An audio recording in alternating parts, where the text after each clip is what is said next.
Hello everyone. I hope आप सारे अच्छे होंगे। ठीक है। तो बेसिकली आज जो हम लोग चैप्टर स्टार्ट करने जा रहे हैं उसका नाम है परम्यूटेशन एंड कॉम्बिनेशन। ठीक है।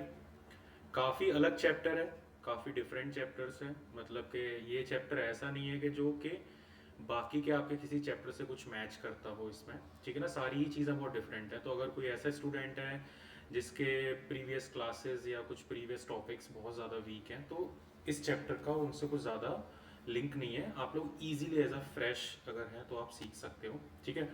कुछ एक दो चीज़ें मतलब इस चैप्टर में जो सबसे अच्छी बात है वो क्या है कि बेसिकली इस चैप्टर में आपके पास सॉल्व करने के लिए कुछ ऐसा ज़्यादा नहीं होगा। मतलब कि अगर मैं बोलूँ तो सॉल्व करने में टाइम नहीं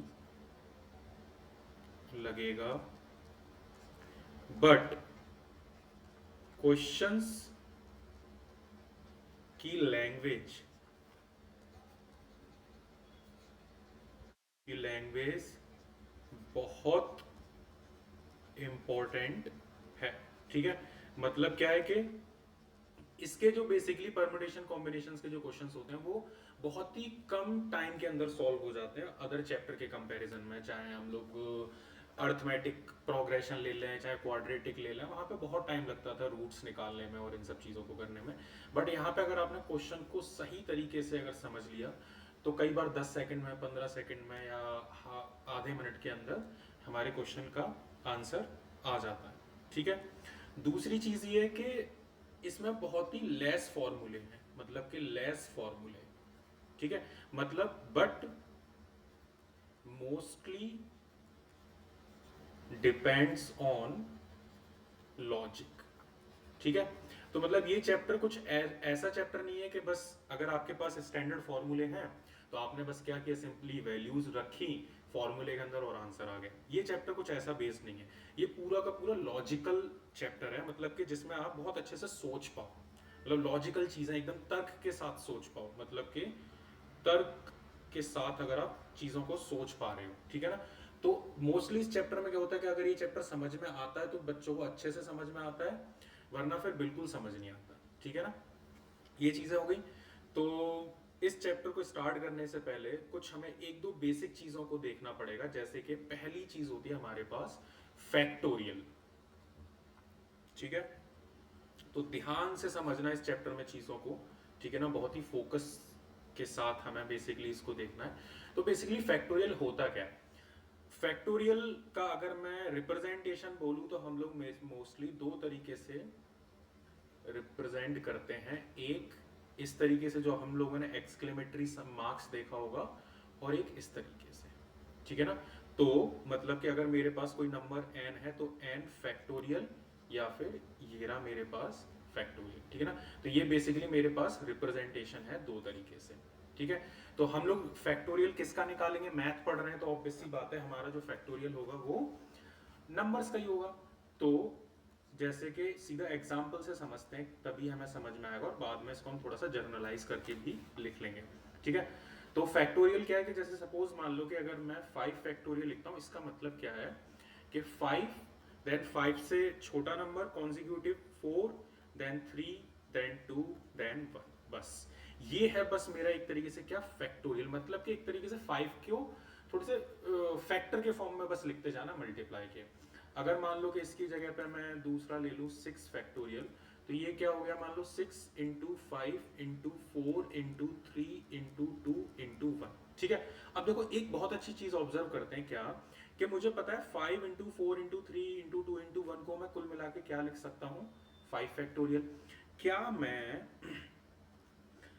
इतने पार्ट में इस पार्ट को क्या मैं इससे रिप्लेस कर सकता हूं? तो देखो इससे मुझे समझ में आया कि मैं 6 फैक्टोरियल को 6 इंटू 5 फैक्टोरियल लिख सकता हूं। ये रहा। ठीक है। और एक चीज और भी कर सकते हैं, देखो अगर हमें जरूरत पड़े तो मान लो कि अगर मैं 4 फैक्टोरियल लिखूं तो 4 इंटू 3 इंटू 2 इंटू 1। तो मैं एक काम और क्या कर सकता हूं चाहूं तो, कि मैं इतने पार्ट को भी क्या लिख सकता हूं, 4 फैक्टोरियल। मतलब कि जरूरत पड़ने पे मैं 6 फैक्टोरियल को 6 इंटू 5 इंटू 4 फैक्टोरियल भी लिख सकता हूं। ठीक है ना। तो अगर मैं इन सबको देखूं कुल मिला के, तो अगर मैं जर्नलाइज्ड फॉर्म में लिखने की कोशिश करूं, सपोज करो अगर मैं 5 फैक्टोरियल से स्टार्ट करूं, तो 5 into 4 into 3 into 2 into 1। Then अगर मैं 4 फैक्टोरियल का लिखूं तो 4 इंटू 3 इंटू 2 इंटू 1। 1 से आगे नहीं जाएंगे, अगर 0 आएगा तो सब कुछ 0 हो गया, तो उसका कोई मतलब नहीं है। देन 3 का अगर मैं देखूं तो 3 इंटू 2 इंटू 1। देन सिमिलरली अगर मैं 2 फैक्टोरियल का देखता हूं तो 2 इंटू 1। देन ऐसे ही 1 फैक्टोरियल का हमारा क्या होता है 1। ठीक है। तो अब अगर तुम देखोगे कि 5 फैक्टोरियल से 4 फैक्टोरियल तक आने के लिए मुझे बेसिकली इस वैल्यू में किसका डिवाइड करना पड़ा, देखो 5 का। अगर मैं 5 का डिवाइड कर दूंगा तो बाकी का ये आंसर हो गया। इस वैल्यू से अगर मुझे नीचे आना है, मतलब 3 का फैक्टोरियल निकालना है, तो 4 फैक्टोरियल से अगर मुझे 3 फैक्टोरियल पे आना है तो मुझे 4 का डिवाइड करना है। तो 4 से जैसे ही मेरा डिवाइड होगा तो ये आ जाएगा। जब 3 से 2 पे आऊंगा तो मैं 3 का डिवाइड करूंगा। जब मैं 2 से 1 पर आऊंगा तो मैं इसमें किसका डिवाइड करूंगा, 2 का। तो आंसर क्या आ जाएगा 1। ठीक है ना। अगर कोई भी मेरे पास ऑपरेशन अगर फॉलो होता आ रहा है तो वही ऑपरेशन आगे भी फॉलो होगा। ठीक है ना। इसके बाद के हम लोग फैक्टोरियल्स डिफाइन नहीं होते। तो हम लोग यहाँ पे बेसिकली बोल सकते हैं क्या कि नेगेटिव, मतलब कि नेगेटिव नंबर्स के factorial not defined, then fraction के फैक्टोरियल्स भी नॉट डिफाइंड। ओके। तो मैं बोल सकता हूं बेसिकली कि factorial can be defined only for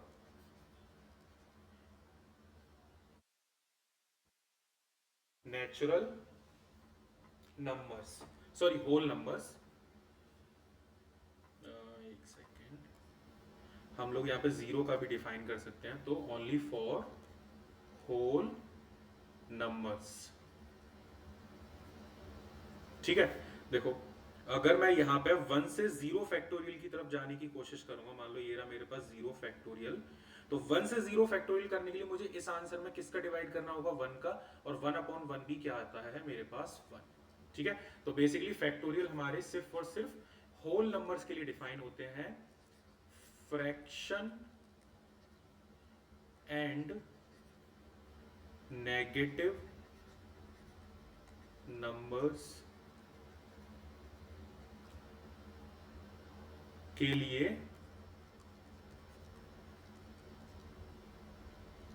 नहीं होते। ओके, ये हो गया हमारा। ठीक है। तो ये एक बेसिक सी चीज थी जो हमें फैक्टोरियल में समझनी थी। तो बेसिकली हम लोगों ने क्या समझा कि अगर मेरे पास कोई भी एक होल नंबर है, उसको उस वैल्यू से उसके प्रीवियस कॉन्जिक्यूटिव टर्म्स के साथ जब तक 1 ना आ जाए तब तक उसको मल्टीप्लाई करते हुए डिक्रीजिंग ऑर्डर में लिखते जाना है। ठीक है। तो अब अगर मैं इसको जर्नलाइज करके बोलूं तो मैं क्या बोल सकता हूं कि अगर मान लो मेरे पास कोई n फैक्टोरियल है तो मैं इसको n इंटू n-1 फैक्टोरियल भी लिख सकता हूं। और अगर मेरे पास कोई n फैक्टोरियल है तो उसको जरूरत पड़ने पे मैं n-1, और उसके बाद क्या आएगा n-2, एक एक कम होता जा रहा है तो मैं यहाँ पे भी फैक्टोरियल लगा सकता हूँ। और कई बार इसको हम लोग ऐसे रिप्रेजेंटेशन में भी देख लेते हैं, क्या n इंटू n-1 फैक्टोरियल। ठीक है। कुछ स्टैंडर्ड बुक्स में इस तरीके का रिप्रेजेंटेशन यूज हो जाता है, कुछ में इस तरीके का। और अगर मैं नॉर्मल बोलूं तो अगर मैं ओपन करता जाऊं तो n into n-1 into n-2 into n-3 करते करते करते करते कहां तक, जब तक लास्ट में 1 ना आ जाए। ठीक है।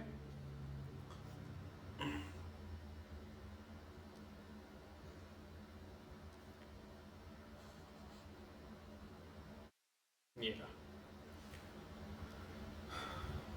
तो ये है हमारा क्या, इसको हम लिख सकते हैं फैक्टोरियल ऑफ n। ठीक है ना। Where n belongs to whole number. ठीक है। अब इसके आगे बढ़ते हैं।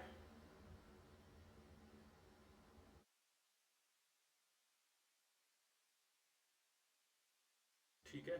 तो अब इसके आगे जो हमें पढ़ना है वो क्या पढ़ना है, फंडामेंटल प्रिंसिपल ऑफ काउंटिंग। मतलब कि आप बस ये मान के चलोगे जितना भी आपका परमुटेशन और कॉम्बिनेशन डिप है उसमें चाहे जितने भी आपके फॉर्मूले हो चाहे कुछ भी हो, वो सारी की सारी चीजें किस पे बेस्ड हैं, फंडामेंटल प्रिंसिपल ऑफ काउंटिंग, कि हम चीजों को काउंट कैसे करते हैं, ठीक है ना।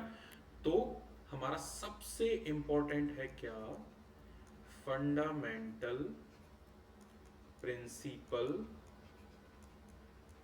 Of counting. काउंटिंग का मतलब आपको पता ही है, चीजों को गिनना। तो मतलब कि गिनने के क्या सिद्धांत होते हैं, हम किसी भी चीज को कैसे गिन सकते हैं, ठीक है ना। तो गिनने के जो भी हमारे पास मतलब फंडामेंटल मतलब कैसे बोला मतलब बेसिक जो हमारे पास रूल्स हैं वो क्या है, वो हमें पढ़ने हैं, ठीक है ना। तो फंडामेंटल प्रिंसिपल ऑफ काउंटिंग पढ़ने से पहले हम लोग सीधा एक एग्जाम्पल से स्टार्ट करते हैं जहां से इन चीजों को हम लोग बहुत अच्छे से रिलेट कर सकते हैं, ठीक है। सपोज करो, लेट्स सपोज वी हैव 5, थोड़ी वैल्यूज को छोटा ले लेते हैं ताकि हम थोड़े प्रैक्टिकली एक बार उनको बना के भी देख सकते हैं। मान लो 2 शर्ट्स ले लेते हैं, 2 shirts and 3 jeans, then find how many ways to wear that pair of dress. मतलब बेसिकली जब ड्रेस बनेगी तो उसका मतलब क्या है कि उसमें एटलीस्ट, मतलब एटलीस्ट क्या मतलब एक शर्ट होगी और एक जीन्स होगा, यही तो हमारे पास पेयर बनेगा। तो मैं किस किस कितने तरीके से इनको पहन सकता हूँ, ठीक है। तो पहले बेसिक से स्टार्ट करते हैं, बिल्कुल जिसको हम लोग बोलते हैं क्या, फंडामेंटल प्रिंसिपल ऑफ काउंटिंग। मान लो कि मेरे पास 2 शर्ट हैं तो मैं उनको नाम दे देता हूँ S1 और S2 का, सिंपल सा। मान लो मेरे पास 3 जीन्स है तो उनको नाम दे देता हूँ J1, J2 और J3 का, ठीक है। अब देखो हम क्या क्या पेयर बना सकते हैं ना, बेसिक से चलना है हमें, ठीक है। देखो क्या, मान लो मैं S1 शर्ट ले लूँ और J1 वाला पैंट ले लूँ, मैं S1 शर्ट ले लूँ, मैं J2 वाला पैंट ले लूँ, ठीक है। मैं S1 शर्ट ले लूँ और मैं J3 वाला पैंट ले लेता हूँ।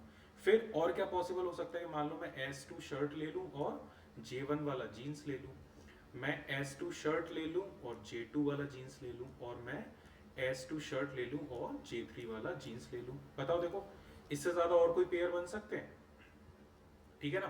तो अब अगर तुम इनको देखोगे तो बेसिकली तुम्हारे पास कितने पेयर्स बनेगा, काउंट करोगे तो 1 2 3 4 5 6, ठीक है ना। 6 pairs of dresses can be possible, okay, ठीक है। देन उसके बाद अब अगर तुम इसको देखोगे तो बेसिकली 6 आंसर आया कैसे, देखो 2 शर्ट थी और 3 मेरे पास जीन्स थे, तो अगर मैं इन दोनों को मल्टीप्लाई भी करूंगा तब भी आंसर क्या आएगा मेरे पास, 6 आने वाला है, ठीक है। और देखो मान लो अभी तो शर्ट और जीन्स है, ठीक है। मैं मान लेता हूँ सेम इसी चीज को, क्वेश्चन को ले लेते हैं, देखें एक सेकेंड, एक बार अगर ये कॉपी हो जाता है तो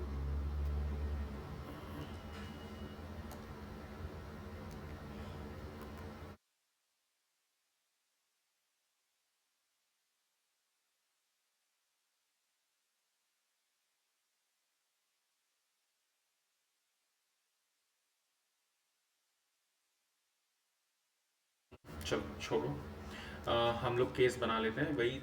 2 हमारे पास शर्ट थी, 3 हमारे पास जीन्स थे, और इस बार मैं 2 टाई और ले लेता हूँ, ठीक है ना। तो मतलब कि इस बार का जो मेरे पास एग्जाम्पल है उसमें 2 शर्ट्स हैं, 3 जीन्स हैं और 2 टाइज हैं, ठीक है। तो अब देखो, ये रहा 2, ये रहा 3 और ये रहा 2, ठीक है, अब देखो मेरे केसेस कैसे बनेंगे वो समझने हैं हमें एक एक करके। देखो मान लो S1 ले लिया, J1 ले लिया, T1 टाई ले ली, S1 ले लिया, J1 ले लिया, T2 टाई हो गई। ठीक है, देखो S1 ले लिया, J1 के बाद हमारा आ जाएगा J2 और T1 टाई हो गई। फिर देखो S1 ले लिया, J2 ले लिया और T2 टाई हो गई। फिर देखो S1 ले लिया, J3 ले लिया, T1 टाई हो गई। ठीक है, फिर देखो S1 ले लिया, G3 ले लिया और T2 टाई हो गई। देखो S1 के साथ बेसिकली कितने केसेस आए तुम्हारे 6। ऐसे ही जब तुम S2 के साथ स्टार्ट करोगे तो वहां पे भी कितने आएंगे केसेस 6।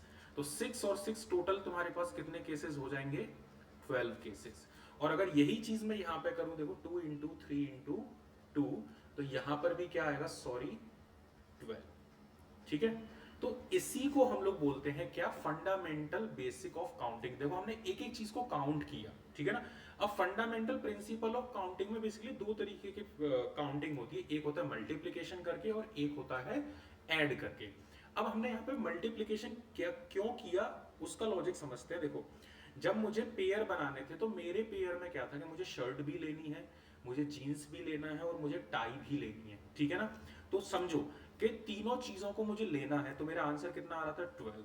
और 12 आंसर आया कब, जब मुझे इन चीजों को मल्टीप्लाई करना पड़ा। मतलब कि मैं ये बोल सकता हूं कि जब चीजों में कंडीशन लगी होती है कि मुझे ये लेना है, या फिर मैं बोलूं कि उनको लेना कंपलसरी होता है।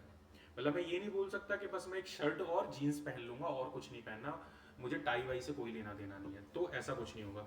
तो जब भी मेरे पास कंडीशन या कंपलसरी वाला केस आता है तो उस केस में हम लोग मल्टीप्लिकेशन वाला रूल यूज करते हैं। मतलब कि जिसको हम लोग क्या बोलते हैं, फंडामेंटल प्रिंसिपल ऑफ मल्टीप्लिकेशन, जहां पे दोनों तीनों ऑपरेशंस, मतलब यहाँ पे बेसिकली अगर मैं बोलूं तो मेरे पास 3 ऑपरेशन है जो कि करना कंपलसरी है, ठीक है ना। तो यहीं से हमारे पास निकल के आया क्या, फंडामेंटल प्रिंसिपल ऑफ मल्टीप्लिकेशन। ठीक है, तो थोड़ा सा उसमें लिख लेते हैं बेसिकली कि क्या है। तो पहला हम लोग पढ़ने वाले हैं आज क्या, फंडामेंटल प्रिंसिपल ऑफ मल्टीप्लिकेशन। ठीक है, तो थोड़ा जल्दी जल्दी लिखेंगे सारे लोग। हाँ, तो देखो बेसिकली हम क्या मान रहे हैं, देखो लेट, मैं एक सेकंड कलर चेंज कर लेता हूं। लेट देयर आर 2 पार्ट्स, ठीक है, ए एंड बी, जैसे कि शर्ट और मेरे पास क्या था, जीन्स, ठीक है ना, ऑफ एन ऑपरेशन। मतलब कि मुझे एक तरीके से ड्रेस प्रिपेयर करनी थी, तो ड्रेस प्रिपेयर करना मेरे लिए ऑपरेशन हो गया। और ए क्या था, एक तरीके से शर्ट, और बी क्या था मेरे पास, एक तरीके से पैंट, ठीक है ना। And if these two parts can be performed in m and n different numbers of ways। Just अभी एक बार बस लिख लो, फिर मैं अभी इसकी एक एक लाइन को समझा देता हूं रेस्पेक्टिवली। ठीक है, तो m और n वेज का मतलब क्या है, जैसे मैंने बोला था मेरे पास 2 शर्ट है, ठीक है ना। तो ऐसे ही जो भी मेरे पास शर्ट 2 थी उसकी जगह पे m आ गया, और यहाँ पे मेरे पास जीन्स कितने थे, 3 थे, तो वहां पे मेरे पास क्या आ गया, n आ गया, ठीक है ना, respectively. Then that operation can be completed या अकम्प्लिश्ड, कुछ भी हम बोल सकते हैं, in m multiply by n, या इसको कई बार हम लोग m डॉट n भी कर देते हैं वेज, ठीक है। और जस्ट इसके नीचे वही सेम एग्जांपल लिख लेते हैं, ताकि मान लो जैसे कि मेरे पास 2 शर्ट्स थे और मेरे पास 3 जीन्स थे, और मुझे ड्रेस प्रिपेयर करना था, पेयर बनाना था। तो देखो ड्रेस प्रिपेयर करना मतलब कि मेरे पास एक तरीके से ऑपरेशन हो गया, n 2 मतलब मेरे पास एम हो गया, 3 मतलब मेरे पास एन हो गया, शर्ट मतलब मेरे पास ये पार्ट ए हो गया, और जीन्स मेरे पास मतलब के पार्ट बी हो गया। ठीक है ना? तो मुझे दोनों देखो, 2 पार्ट्स कैन बी परफॉर्म्ड, मतलब मुझे दोनों को परफॉर्म करना है, क्योंकि मुझे पता है कि अगर ड्रेस बनानी है तो उस ड्रेस के अंदर शर्ट, सॉरी, शर्ट और जीन्स दोनों का होना बोथ का कंपलसरी है, तभी एक ड्रेस या एक पेयर कंपलसरी। ओके, ठीक है? तो मेरा इसका आंसर क्या हो जाएगा सीधा, m इंटू एन मतलब के 2 इंटू 3 मतलब के 6 वेज से मैं ड्रेसेस को प्रिपेयर कर सकता हूं।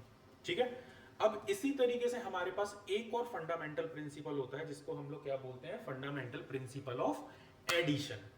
एडिशन का मतलब बस जब होता है जब मेरे पास ऑप्शंस हो। जैसे मान लो कि अगर मैं यही एग्जांपल ले लूं कि मान लो मेरे पास 2 शर्ट है और 3 जीन्स है, और मान लो मुझे बस इनमें से कोई भी एक चीज पहननी है, तो मेरे पास कितने तरीके होंगे, 5 तरीके। बस मैंने ऐड कर दिया सिंपली, या तो मैं पहली शर्ट पहन लूं या दूसरी शर्ट पहन लूं, या फिर मैं पहला जीन्स पहन लूं, दूसरा जीन्स, या फिर तीसरा जीन्स। बस मेरे पास 5 तरीके हैं। मतलब कि जब मेरे पास बेसिकली ऑप्शंस होना स्टार्ट हो जाते हैं कि मुझे पार्ट ए और पार्ट बी दोनों को परफॉर्म नहीं करना, किसी भी एक को परफॉर्म करना है। ठीक है ना? कोई भी एक परफॉर्म हो जाए बस एटलीस्ट। ठीक है ना? Any one. तो इसका भी जस्ट फटाफट से लिख लेते हैं, फिर एक अच्छे से एग्जाम्पल से इन दोनों चीजों को क्लियर करेंगे। तो नेक्स्ट हो गया हमारे पास क्या, fundamental principle of addition. Okay,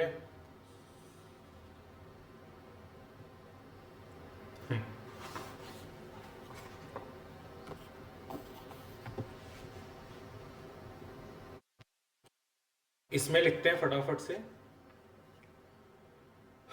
start करते हैं सेम वैसे ही। If there are 2 operations such that they can be done independently, ये वर्ड, ठीक है ना? या तो मैं शर्ट पहन लूं या फिर पैंट पहन लूं। ठीक है? In M and N ways respectively. Okay, then any one, देखो अब आ रही है line, any one of these 2 operations can be done by m plus n number of ways। ठीक है? Got it? ठीक है? अभी इसका एक परफेक्ट सा एक एग्जांपल देखते हैं जिससे भी सारी चीजें हमारी क्लियर होती चली जाएंगी। ठीक है? तो एक बार ये नोट कर लो।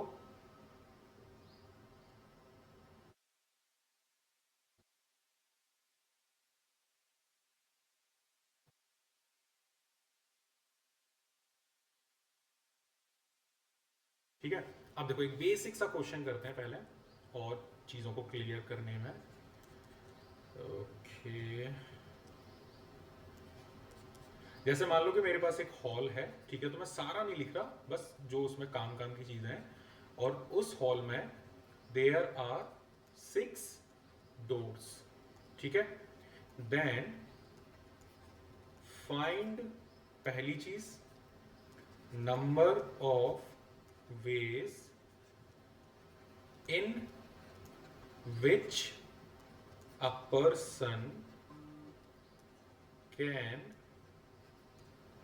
enter and leave the hall by a different door। ठीक है? तो एक जस्ट जब तक इस वाले पार्ट को ट्राई करो, मैं सेकंड वाला क्वेश्चन जस्ट नोट कर रहा हूं। Number of ways in which a person can enter and leave the hall by any door। ठीक है, तो अब देखते हैं, देखो इसके सॉल्यूशन को समझने की कोशिश करते हैं। एक हॉल बना लेते हैं, मान लो कि ये मेरे पास एक हॉल है और 6 गेट्स हैं, तो कहीं भी रैंडम बना लेते हैं। मान लो ये G1 गेट है, गेट या डोर है ना, चलो डोर ले लो, तो D से स्टार्ट कर देते हैं, ऐसे कर लेते हैं।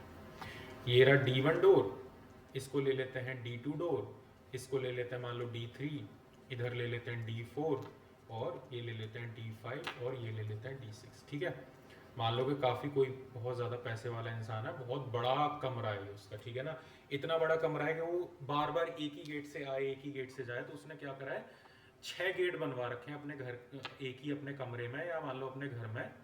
अभी कमरे ही ले लेते हैं, हॉल ले लेते हैं, बहुत बड़ा हॉल है, ठीक है ना, ताकि वो इजीली मान लो यहाँ है तो इधर निकल जाए, इधर निकल जाए, उसको बहुत ज़्यादा लंबा ना चलना पड़े, ठीक है ना। तो अब पहला पार्ट क्या है, उसने क्या बोला, देखो number of ways in which a person can enter and leave the hall by different door। देखो अब यहाँ पे दो चीजें चल रही हैं, पहला है लीव करना और दूसरा क्या है, एंटर। मैं इसको हाईलाइट कर देता हूँ, मतलब एक है एंटर और एक है लीव। ये है मेरे यहाँ पे दो पार्ट जो अभी हमने ऊपर की डेफिनेशन में पढ़े। If there are two parts, part A and part B, तो सबसे पहले हमें यही पता करना है कि उस ऑपरेशन में कौन कौन से दो पार्ट हैं। तो यहाँ पे मेरे पास क्या है, मेरा जो ऑपरेशन है वो क्या है, एंटर करके लीव करना, ये मेरा कंप्लीट ऑपरेशन है। तो मेरा पार्ट 1 क्या है, एंटर, और पार्ट 2 क्या है, लीव। अब मुझे पता है पार्ट 1 को हम लोग एम वेज से रिप्रेजेंट करते थे और इसको एन वेज से, तो और कंडीशन क्या है कि मैं एंटर भी करूंगा और लीव भी करूंगा, मतलब कि मुझे दोनों काम करने हैं। मतलब कि कहीं ना कहीं आंसर जो होगा मेरा, अगर मैं ऐसे लिखता हूं सीधा भी, नंबर ऑफ वेज, वो पक्का आंसर क्या होगा मेरा, m.n। अब मुझे ये देखना है कि मैं एंटर, जो मेरा m है, मैं कितने तरीकों से एंटर कर सकता हूँ। तो मुझे क्लियरली दिख रहा है कि मैं 6 तरीकों से एंटर कर सकता हूँ। लेकिन उसने ये बोला है कि जो इंसान जिस गेट से एंटर होगा वो उस गेट से नहीं निकल सकता, उसको डिफरेंट गेट से निकलना पड़ेगा। तो मान लो कि अगर कोई इंसान D1 गेट से एंटर हुआ, तो सोचो क्या वो D1 गेट से निकल नहीं सकता, मतलब उसके पास लीव करने के लिए कितने ऑप्शंस बचे, सिर्फ और सिर्फ 5। ठीक है, तो n की वैल्यू क्या होगी, 5। तो टोटल नंबर ऑफ वेज कितने हो जाएंगे मेरे पास, 6 × 5, मतलब कि 30 वेज। मतलब कि वो 30 तरीकों से, 30 तरीकों से एंटर कर सकता है। मतलब एंटर करना और एग्जिट करना, ये कंप्लीट ऑपरेशन वो कितने तरीकों से कर सकता है, 30 वेज से। ठीक है, अब देखो अगला और ज्यादा सिंपल है, number of ways in which a person can enter and leave the hall by any door. बहुत सिंपल सा, समझ में आ गया होगा। यहाँ पे क्या देखो, एंटर करने के तो 6 तरीके हैं, इसने यहाँ पे क्लियरली बोल रखा है किसी से भी एंटर करो, किसी से भी लीव करो। तो मुझे पता है कि लीव करने के लिए भी मेरे पास कितने तरीके होंगे, 6। तो इस बार मेरा आंसर क्या हो जाएगा, 36 वेज। ठीक है, क्लियर होगा आई होप।